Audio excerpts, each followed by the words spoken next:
அவ்வளோதாங்க. இந்த ஸ்டேஜில் நம்ம ஸ்டவ் ஆஃப் பண்ணிடலாம். சாப்பிட கிடைச்சது அத நினைச்சுத்தான் மனோலகம் முழுவதும் பறக்குது. சுட சுட அந்த மதுர மல்லிப்பூ இட்லியே 8 ஊரு எச்சில் ஊரு லிஸ்ட் இருக்கு கையில. கம கம கம கம கம கம சமையல். நான் சமைக்க ஆரம்பிச்சேன்னா எல்லார் வாயிலும் எச்சுதான் ஊர். ஹாய், நம்ம இந்த ரோட்டுக்கெல்லாம் காளான் விற்போம், பார்த்துருக்கீங்களா? நல்லா டேஸ்ட்டாக இருக்கும். நம்ம நினைப்போம், ஐயோ இது இவ்வளோ டேஸ்ட்டாக இருக்கு, இதை மாதிரி நமக்கு வீட்டில் செய்ய முடியுமோ, நம்மளும் அதே டேஸ்ட்டில் செய்யலாங்க. ஆனால் கொஞ்சம் முன்ன பின்ன ஆகும். ஆனால் அதே மாதிரி நம்ம இப்படி செய்யலான்னு பார்க்கலாமா? வாங்க. ஒரு 3 ஸ்பூன் அளவுக்கு கார்ன்ஃப்ளவர் மாவு இருக்குல்ல, அதை எடுத்துருக்கிறேன். ஒரு 2 ஸ்பூன் அளவுக்கு கடலை மாவு எடுத்துருக்கிறேன். ஒரு 2 ஸ்பூன் அளவுக்கு மைதா மாவு எடுத்துருக்கிறேன். இந்த கடையில் அவங்க காளான் பண்ணும்போது முழு கோஸில் தான் போட்டு பண்ணுவாங்க. நம்ம நினைப்போம் அது காளான். நான் ஒரு 200 கிராம் அளவுக்கு கோஸை இந்த மாதிரி வெட்டி ரெடி பண்ணி வச்சுருக்கேன். ரொம்பவும் பொடிசாக வெட்டாமல் இப்படி வெட்டணும். அதே மாதிரி 200 கிராம் காளான் இந்த கோஸை இதில் தட்டிக்கலாம். ஒரு அகலமான பாத்திரத்தில் இந்த எடுத்து வச்சுருக்கிறோம்ல காளான், அதையும் தட்டிக்கலாம். இந்த கார்ன்ஃப்ளவர் மாவு அதையும் தட்டிக்கலாம். கடலை மாவு தட்டிக்கலாம். மைதா மாவு, இது கூட நான் 1 ஸ்பூன் சிக்கன் மசாலா இருக்குது பாருங்கள், அது போட்டுக்கிறேன். 1/2 spoon garam masala, Kashmiri chilli powder இருக்குது பாருங்கள், 3/4 ஸ்பூன் போட்டுக்கிறேன். கொஞ்சமாக பெப்பர் தூள் போட்டுக்கிறேன். தேவையான அளவு உப்பு போட்டுக்கிறேன். ஃபஸ்ட்டு இதெல்லாம் நல்லா கையை வச்சு பிணைஞ்சிக்கலாம். நான் கலர் பொடி எதுவும் இதில் போடல, கொஞ்சமாக தண்ணி பிணைஞ்சிக்கலாம். ஏன்னா நம்ம பக்கோடா மாதிரி பொரிச்சு எடுக்க போகிறோம். ஏன்னா இப்படி நம்ம ஆயில் இப்படி போட்டு பொரிச்சு எடுக்க போகிறோம்.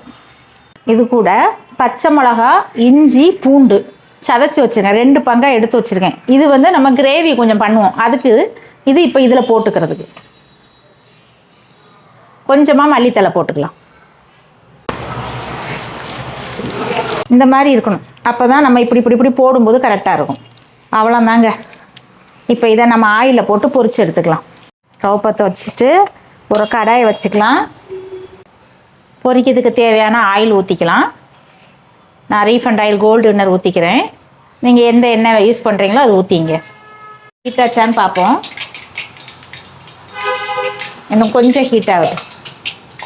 இப்போ ஆயில் ஹீட் ஆகிடுச்சு. நம்ம இப்போ இந்த பாருங்கள், இந்த மாதிரி கொஞ்சம் சின்ன சின்னதாக போடுவோம். ஏன்னா பெருசாக போட்டாலும் நம்ம பிச்சு தான் அதில் போட போகிறோம்.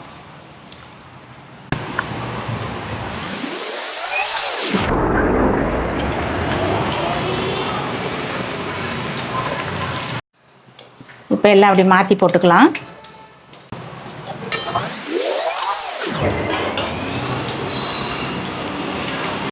இப்போ பொரிஞ்சிருச்சு, எடுத்துடலாம்.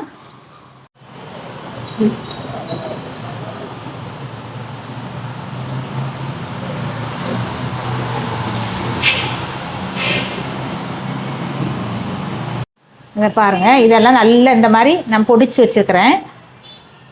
நல்ல முறன்னு இருந்ததுன்னா நீங்கள் லைட்டாக அந்த சப்பாத்தி கட்டை இருக்குல்ல, அந்த மாதிரி இதை வச்சு கூட இப்படி லைட்டாக நொறுக்குனீங்கன்னா நொறுங்கி வந்துடும்.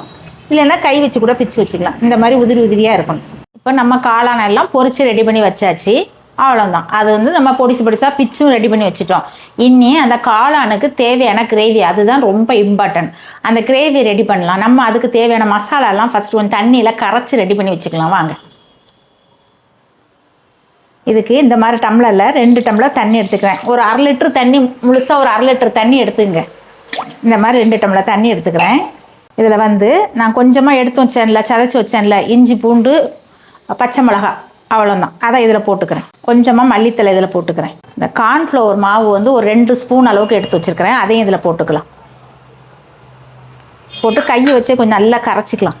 ஏன்னா அப்போ தான் கட்டி இல்லாமல் இருக்கும். அதுக்கு தான் இதுக்கு கிரேவிக்கு தேவையான உப்பு போட்டுக்கலாம். இதுக்கு இம்பார்ட்டன்ட் நான் அந்த மட்டன் மசாலா இருக்குது பாருங்கள். நம்ம அதை பொரிக்கும் போது நம்ம சிக்கன் மசாலா போட்டோம். இதுக்கு மட்டன் மசாலா 1 ஸ்பூன் போட்டுக்கிறேன். 1 spoon garam masala, Kashmiri chilli powder ஒரு 3/4 ஸ்பூன் போட்டுக்கிறேன். ஒரு 1/4 ஸ்பூனு ஜீரகத்தூள், வறுத்து பொடித்த ஜீரகத்தூள். இந்த கிரேவியில் கொஞ்சமாக கலர் பொடி சேர்த்துக்கிறேன். பொரிக்கிறது கலர் பொடி சேர்க்கலை, இதில் சேர்த்துக்கலாம். வேணும்னா நீங்கள் சேர்த்துங்க, நான் சேர்த்துக்கிறேன். அப்போ தான் கொஞ்சம் கலர்ஃபுல்லாக இருக்கும். இப்போ இதெல்லாம் நல்லா கடைச்சி விட்டுக்கலாம். இந்த கிரேவி தாங்க நமக்கு அதுக்கு டேஸ்ட் கொடுக்குறது. ரோட்டு கடையிலலாம் இந்த மாதிரி தான் கிரேவி ரெடி பண்ணி நமக்கு தருவாங்க. இப்போ ஸ்டவ் பற்ற வச்சுட்டு கொஞ்சமாக ஆயில் ஊற்றிக்கலாம். ஆயில் சூடானோன்னா ஒரு கைப்பிடி அளவுக்கு வெங்காயம், பெரிய வெங்காயம்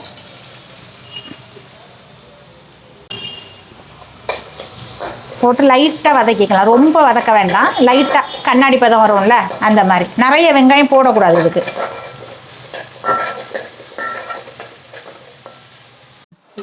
இப்போ நம்ம கரைச்சி ரெடி பண்ணி வச்சுருக்கோம் பார்த்தீங்களா, அந்த தண்ணியை தூக்கி இந்த கடாயில் ஊற்றிக்கலாம்.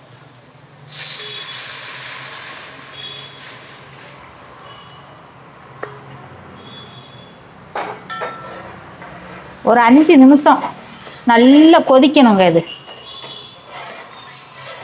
அந்த பச்சை வசையெல்லாம் போய் நல்லா கொதிக்கணும்.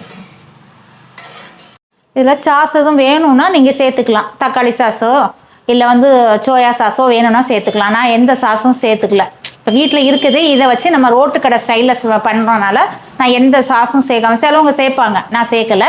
இப்படியே செய்யுங்க, நல்லா டேஸ்ட்டாக இருக்கும்.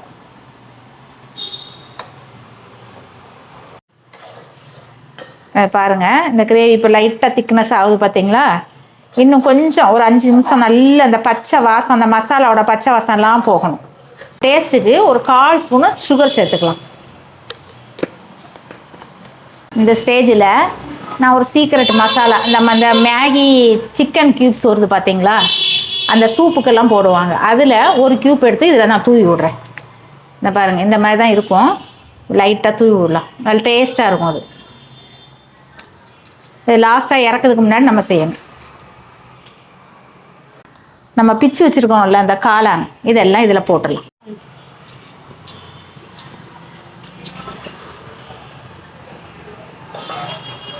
ரொம்ப ஈஸியாக செஞ்சிடலாங்க.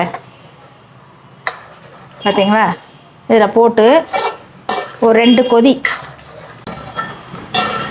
அப்படியே ரோட்டு கடை சைடில் கிடைக்கிற அந்த காளான் நம்ம ஈஸியாக வீட்டில் பண்ணிடலாம்.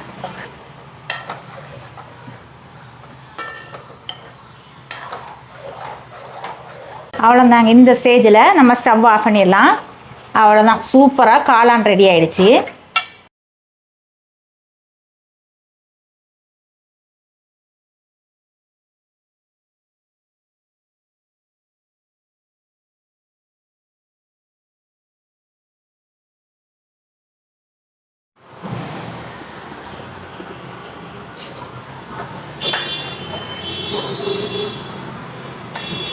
சுட சுட இப்படி ஒரு டிஃபன் பாக்ஸில் எடுத்து வச்சுட்டு இப்போ கொஞ்சமாக இந்த பச்சையாக நறுக்கி வச்சுருக்க வெங்காயத்தை இதில் தூக்கிக்கலாம். கொஞ்சமாக மல்லி இலையை தூக்கிக்கலாம். இந்த மாதிரி கார்ன் சிப்ஸ் இருக்குது பாருங்கள், இது நம்ம மேலே தூக்கிக்கலாம்.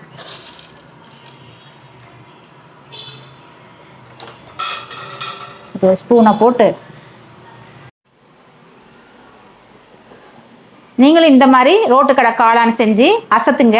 வீட்டில் பிள்ளைகளுக்கெல்லாம் செஞ்சு கொடுங்க, எல்லாரும் சாப்பிட்லாங்க. சூப்பராக இருக்கும். மறக்காமல் லைக் பண்ணுங்கள், ஷேர் பண்ணுங்கள், சப்ஸ்கிரைப் பண்ணுங்கள். ஓகேவா?